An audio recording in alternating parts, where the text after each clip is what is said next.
ওই চা সিগারেট। ওই চাওয়ালা একটা চা দিয়ে দা। এই লোন ভাই চা। ভাই টাকাটা দিয়ে দেন। এই নে টাকা।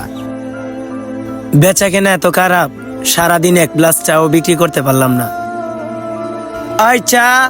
এই চালা মামা এদিকে আয়। ওই মামা এক প্যাকেট বেনসন দে তো। মামা বেনসন নাই। তাহলে এক প্যাকেট স্টার দে। এই নেন মামা এক প্যাকেট স্টার। এক প্যাকেট সিগারেটের দাম কত? মামা 170 টাকা। মামা টাকাটা দিয়ে দেন। যা মামা একটা গুরান দিয়া টাকাটা পরে আসে নিস। বেচা কেনা নাই, মামা টাকাটা দিয়ে দেন না। ওই তোরে বলছে না যাইতে, যা গুরান দিয়ে সে টাকা নিস। মামারা কোথায় গেল? আমার চালান মালান সব শেষ। চাওয়ালাদের সাথে ঢাকা শহরে এরকম ঘটনা অ্যাভেলেবেল ঘটে। ভিডিওটি ভালো লাগলে অবশ্যই কমেন্ট